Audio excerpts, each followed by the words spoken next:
Okay, let's jump right in. We're doing a deep dive today into something the material we've got calls a pretty significant meltdown. We're talking about commercial real estate REITs. Sounds intense. It really does. And yeah, based on these sources, our goal here is pretty clear. Figure out what's actually happening, why now, how this might be different from past cycles. And crucially, where the analysis suggests there might be some income opportunities hiding in all this. Exactly. Because the material does hint at something, well, pretty interesting for income investors. Right, like the possibility of locking in yields we haven't really seen since the great financial crisis.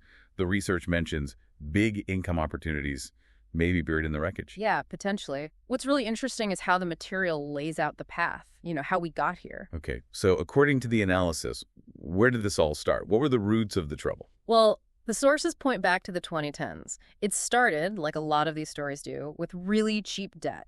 That easy money basically fueled a huge boom in commercial property prices. And lenders were jumping in. Oh, absolutely. Banks, non-bank lenders, they were handing out loans, often the analysis notes, with floating rates, pretty aggressive leverage, and short maturities. Yeah. Kind of set the stage for problems later. Right, ticking time bomb sort of thing. And the turning point was... That came when the Fed started hiking interest rates aggressively to fight inflation. That was the trigger. Which suddenly made refinancing those cheap loans not so cheap anymore. The material mentions costs jumping from maybe 3% to, 7%? Or even higher. Exactly right. And property cash flows just couldn't keep up with those much higher debt payments. That's when, you started seeing CRE loan defaults begin to rise. And then there's the whole remote work angle, especially for offices. Can't ignore that. No, that's a huge piece of it highlighted in the analysis. Remote work just blew out vacancy rates in the office sector. Demand collapse. Now tenants leaving, trying to renegotiate lower rents. Yeah, exactly. Rental income falls, but expenses often keep climbing. It's a tough squeeze. Falling income, rising costs, massive debt payments.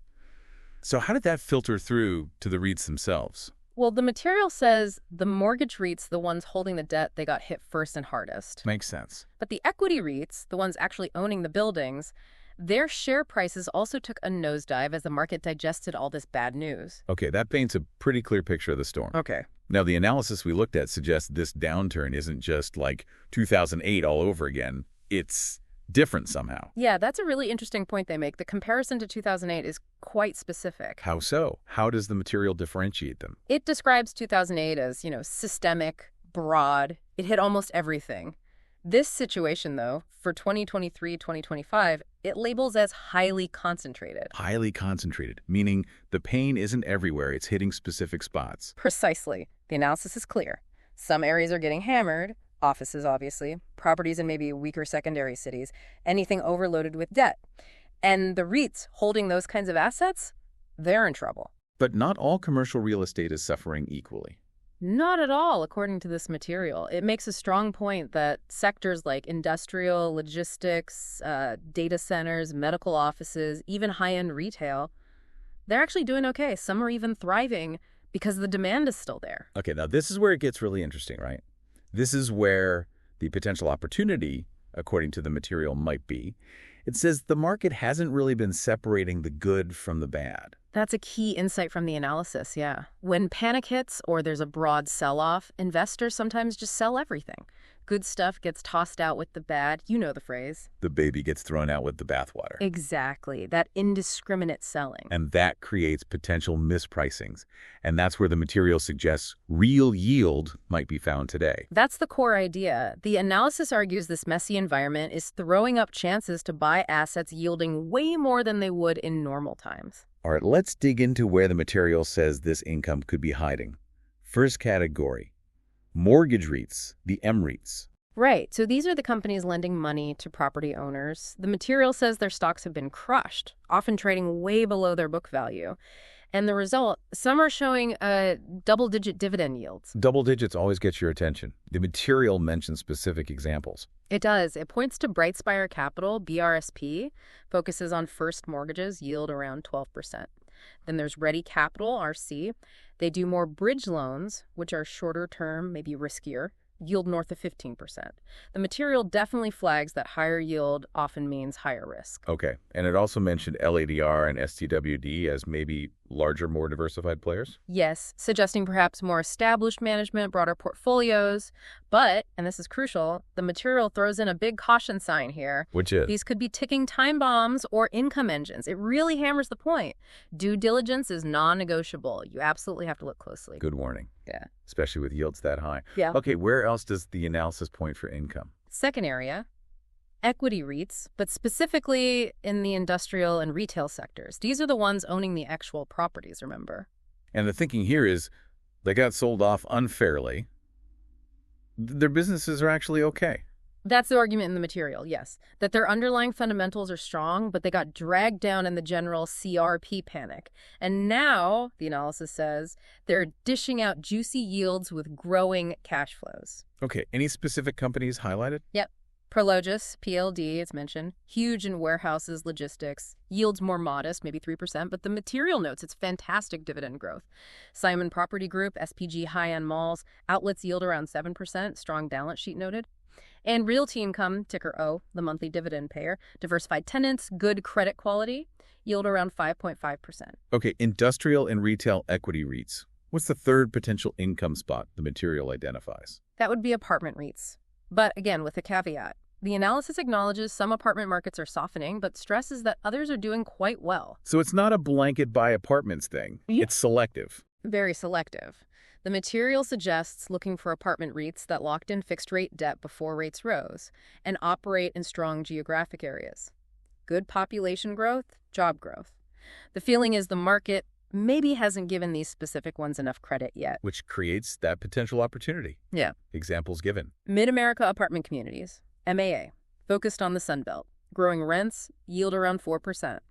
And Camden Property Trust, CPT, describes similarly lower debt, good locations. All right, so that maps out where the material sees potential income. Mm-hmm. But like we said with Mans, chasing yield in a market like this, it's risky, right? Oh, absolutely. And the material doesn't shy away from that. It flat out warns that just chasing yield is dangerous. Some REITs will get into trouble, they might have to cut dividends, maybe dilute shareholders issuing stock cheap, or worst case, they might not even survive. So what are the specific red flags the material says to watch out for?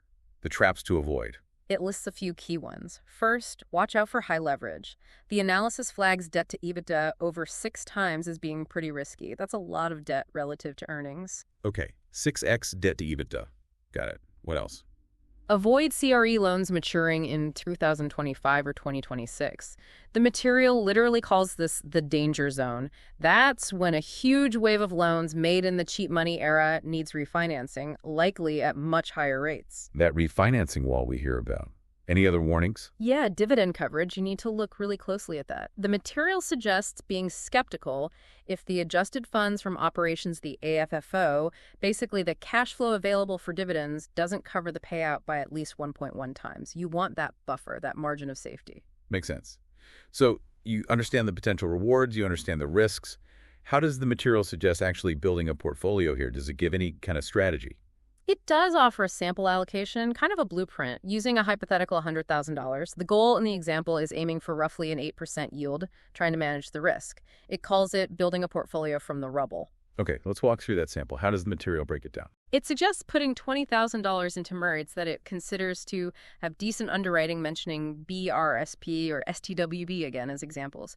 Then another $20 into those retail equity REITs like SPG or O. Right, so $20K mREITs, $20 retail. What about the other sectors? Another $20,000 into industrial REITs, PLD or DDRE is mentioned there, and $20,000 into the selected apartment REITs like CPT or MA. Okay, that's $80,000 accounted for. What about the last $20K?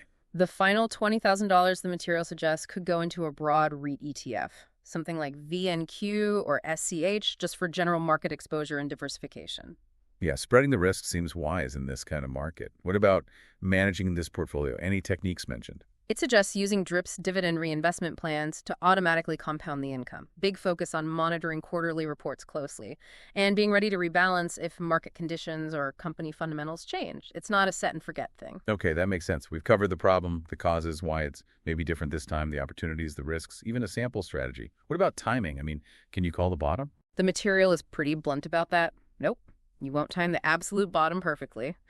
Trying to nail the exact low point is, well, usually a fool's errand. Yeah, feels realistic. But does the analysis give any signs to watch for? Things that might suggest the market is starting to turn or stabilize? It does list a few potential signs, like if the Fed actually starts cutting rates, if you see more CRE loan workouts happening, resolving the problem loans, if office occupancy finally stops falling and maybe ticks up. And interestingly, if you see more M&A activity REITs buying other REITs, that suggests smart players see value. And is the analysis suggesting people are already acting? It uses the phrase smart money is already nibbling, so yeah, seems like some are already seeing potential. So the advice isn't to wait for some perfect signal, but maybe ease in. Exactly. The material suggests averaging in over, say, 3 to 6 months. It spreads at your entry point, reduces that risk of buying everything at the absolute worst moment or feeling like you missed the boat entirely, less regret risk. Right. And what about the upside when things do eventually recover? The material mentioned something called the dividend rebound play. What's that about? Yeah, this is another potentially powerful idea from the analysis. It points out that REITs can snap back really fast when sentiment turns and things get better. How fast? Well, the material sketches out a scenario. Maybe a 30–40% recovery in the share price. Plus, you're collecting that, say, 8% yield along the way. That could lead to a total return over 40% in just 1 year. Wow, that's significant. And does history back that up at all? According to the material, yes. It points back to the period after the 2008–2009 crash. Said many REITs delivered total returns over 100% in the following 2 years as they recovered. Okay, so the core idea here, based on the analysis, isn't just about clipping coupons. It's about buying income plus upside during what it calls a fire sale in these specific areas. That's the essence of it. Using the current distress, the potential mispricing, to grab assets that offer good income now, but also have potentially significant room to appreciate when the cycle turns. All right, so wrapping up this deep dive, which again is based entirely on the material provided, the CRE REIT meltdown is real, it's painful, as the sources describe it. Definitely the picture painted. Yeah. But in the analysis, it's also creating these pockets of opportunity. And the potential path to strong returns, as laid out here, seems to be finding those high yields combined with discounted assets and maybe capitalizing on what the analysis views as irrational selling. Yeah, that combination, if you approach it carefully with awareness of the risks. Which brings us right back to those final warnings in the material. Don't go all in. Don't bet the farm, and definitely don't just chase the highest yield number you see without digging deeper. Due diligence, selectivity, focusing on quality, even within the troubled areas, those are presented as absolutely key. So, maybe a final thought to leave you with, drawn from the material we discussed. The analysis suggests that thoughtfully putting together a diversified income portfolio right now, navigating these challenges, could be something you look back on very favorably down the road. It kind of echoes that idea mentioned in the sources that fortune favors the patient here. Worth considering the long view. And just to be crystal clear, everything we talked about today came directly from the source material for this deep dive. It's not investment advice.